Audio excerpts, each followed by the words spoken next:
Buenos días, mi nombre es Juan David Ortiz, el de mi compañero es Juan Pablo Calderón y hoy vamos a hablar acerca de las dictaduras, los regímenes dictatoriales desde 1930. Esto es para la materia de política latinoamericana con el profesor John Harold Rosso. Como primer punto, o como punto de partida, se hace referencia a una manera en que Mario Vargas Llosa se refirió a México. Él habló de México como una dictadura perfecta y después se dan las características de lo que es una dictadura perfecta. Dentro de estas es que no existe el pluralismo,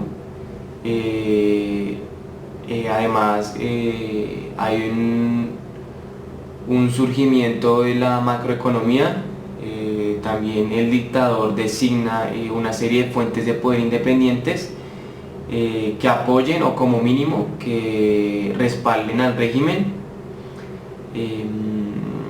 Y es importante también que el ejército cuente con una poca autonomía en relación con la dictadura.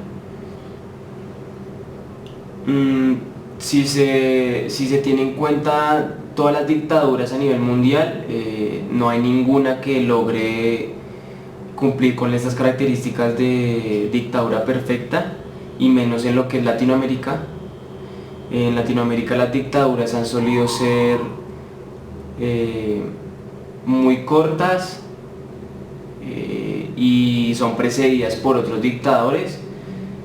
Quizá algunas cumplen con algunas características de lo que es una dictadura perfecta. Podría ser, digamos, en lo que es la cuestión de macroeconomía, se puede ver en la dictadura de Pinochet en Chile. Además, las dictaduras en América Latina son muy diversas.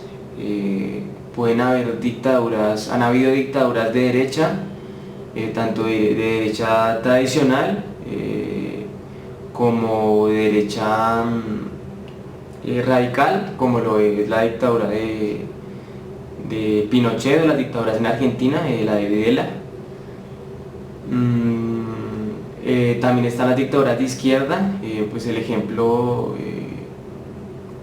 que más conocen es la de Fidel Castro.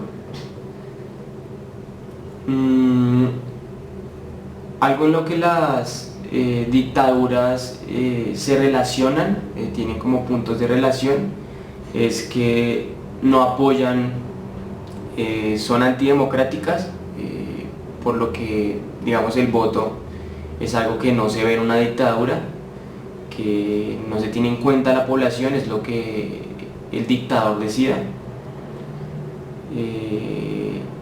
Además, en América Latina las dictaduras suelen pretender la legitimidad, pero al hacerlo corren el riesgo de debilitar la base de su gobierno. También es posible que un régimen dictatorial gobierne en alianza con algún grupo de poder. Podría ser empresarios, terratenientes. Y aquí en Latinoamérica, excepto de un caso de Nicaragua, no han habido dictaduras familiares, como lo son el caso de Corea. Pero aquí en Latinoamérica hubo el de Nicaragua, que se da con Anastasio Somoza Debayle, que es el hijo de Anastasio Somoza García.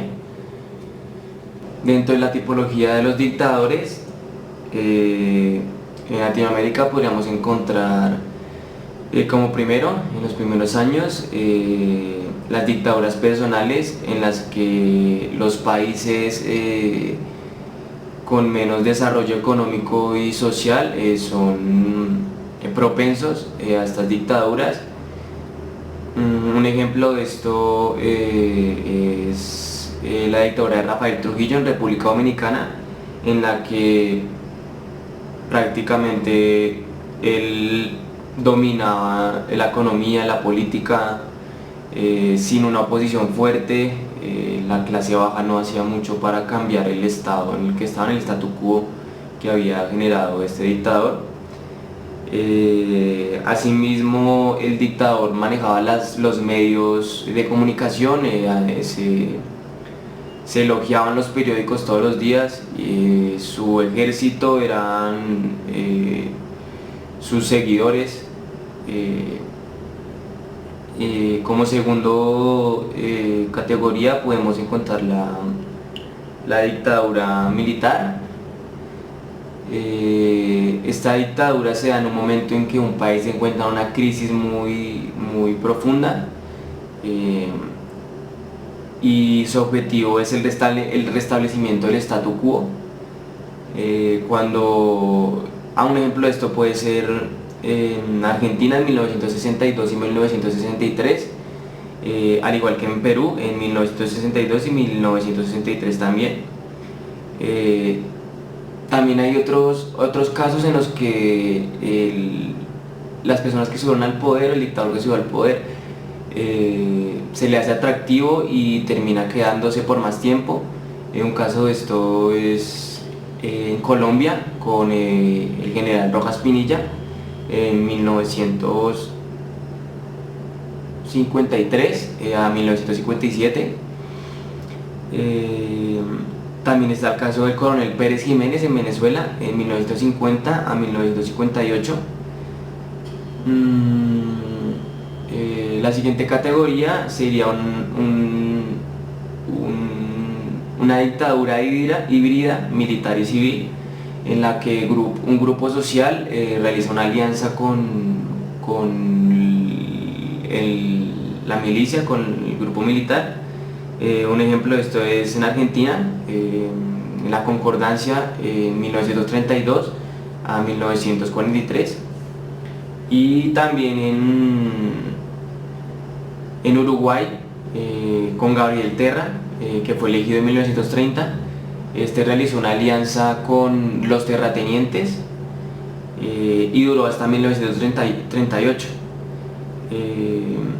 Como siguiente grupo tendríamos a las dictaduras populares, en las que son dictaduras civiles.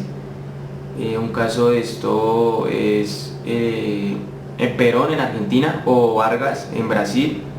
El caso más peculiar es Velasco Ibarra de Ecuador, en el que este fue un personaje que tenía muchísima manipulación de masas, que es una característica del populismo, y logró establecerse en el poder 5 veces como presidente. Como siguiente tenemos la dictadura militar de corte radical, que surgen como reacción ante situaciones de profundas crisis económicas o sociales, pero en lugar de intentar mantener un statu quo, su objetivo es cambiarlo completamente, es modificarlo. Entonces, como ejemplos podríamos tener la dictadura de Chile y Argentina. Como último, y dentro de las dictaduras radicales también están las dictaduras de izquierda, como la de Cuba y Nicaragua, y es producto de la revolución exitosa que siguen modelos leninistas. Ahora bien, ¿cómo se explica la persistencia de las dictaduras en Latinoamérica? Pues hay una multiplicidad de factores, pero se podría decir que lo que es la pobreza, la desigualdad, son como las causas básicas, ya que esto acarrea más problemas y esos problemas es lo que llevan a desembocar en dictaduras. También se tiene en cuenta lo que es la crisis del 29, el crack del 29, que fue la recesión económica global, que repercutió en Latinoamérica. Además, la influencia de Estados Unidos sobre Latinoamérica para cumplir sus intereses, también llevó a que financiaran gobiernos, a que apoyaran dictaduras. Además de la lucha, cuando comienza la Guerra Fría, la lucha contra el socialismo, contra el comunismo. También la izquierda es otra de las causas, ya que pues ante la pobreza y la desigualdad, en la que estaban viviendo los países latinoamericanos, se fueron formando los grupos de izquierda que pues terminan llevando a dictaduras como son las de Fidel Castro. También nos podemos preguntar por qué hay dictaduras que sobreviven. Y es que el primer factor que lleva a las dictaduras a sobrevivir puede ser el mismo dictador, la astucia, la crueldad, también la capacidad de generar relaciones, de tomar decisiones.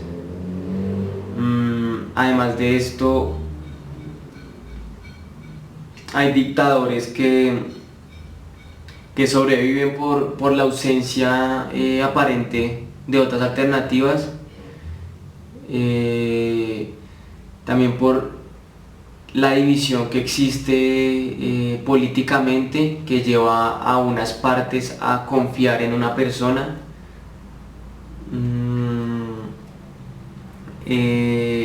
Además los dictadores se ven en la necesidad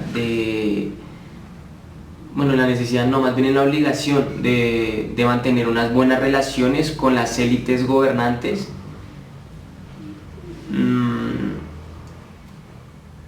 Otra pregunta que cabe hacerse es cuáles son las causas de la caída de los dictadores.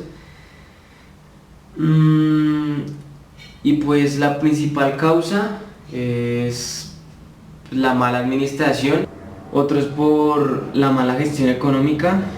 Un ejemplo de esto es la dictadura de Nicaragua de Somoza, que dejó la economía en ruina tras 3 décadas de corrupción. Otro punto es que los dictadores caen como consecuencia en la división de la élite gobernante. Por ejemplo, los dictadores militares argentinos siempre han resultado débiles, ya que había que gobernar una fuerza armada muy seccionadas con varios cabecillas ambiciosos que contendían y competían entre sí por el mando supremo y que rehusaban reconocer la autoridad del presidente nominal. Ahora bien, ¿cómo se explican las variaciones nacionales? Es decir, por qué en unos lugares se da, en otros no. Digamos, en países como Colombia, Costa Rica, Venezuela, que no son tan propensos a las dictaduras. Una de las principales explicaciones es que escaparon de las dictaduras gracias a algún tipo de pacto político alcanzado. Por ejemplo, en Colombia se da el Frente Nacional después de la caída de un dictador. Ahora bien, ¿será que ya se dio el fin de las dictaduras? Después de los años 80 y 90, en Latinoamérica el desarrollo económico, las formaciones de lo que fue Mercosur, el Telecán, generaron quizá no acabaron con la pobreza y la desigualdad, pero generaron un desarrollo económico y una necesidad de tener una buena imagen de política exterior. Aunque Guillermo O'Donnell habla también del surgimiento de una nueva forma de dictadura a la cual